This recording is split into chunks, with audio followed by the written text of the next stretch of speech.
For another story that's shaping up to be another soap opera, and after more shocking revelations of how the Kenya Medical Supplies Authority officials bungled the agency's procurement processes to favor suspect companies, the National Assembly's Public Investments Committee has lined up key state agencies to assist the parliamentary watchdog unearth the dealings in the 7.8 billion shillings scandal.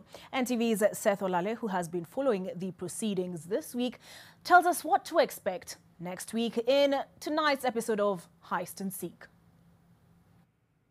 Yes, Olive, let's start by looking at what has been unearthed this week during the National Assembly's Public Investment Committee's investigation sessions. First, we got to know about the typographical errors as claimed by the Office of the Auditor General on two firms under investigations. On the NanoPay tender, there was a 306 million shillings difference between the 340 million shillings initially listed as the tender value and the updated figure of 34 million. Then, there was also an alleged error on an unspecified amount on Shop and Buy's tender, which initially was awarded a 970 million shillings tender.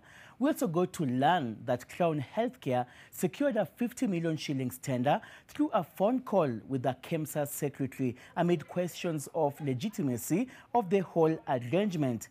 Then, a 35-year-old businesswoman walked into KEMSA and, despite not being pre-qualified, left the offices with a 140 million shilling tender.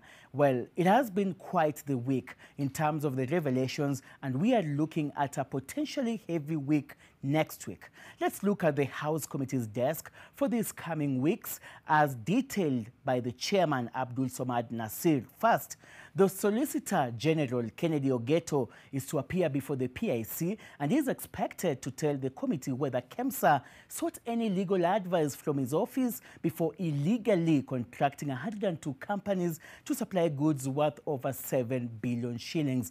Then the Kenya Revenue Authority's Commissioner General Mburu Gidhi is also to appear and tell if the companies that KEMSA awarded tenders were tax compliant. Third, Auditor General Nancy Gadungu is expected to clarify how exactly the errors in the amounts attached to Shop and Buy and NanoPay occurred amid raised eyebrows. Olive, a lot of investigations, plenty of revelations, damning ones at that, but concerns are rife that Kenyans are still yet to see any solid action months after the lead was blown on the COVID-19 millionaires mega scandal.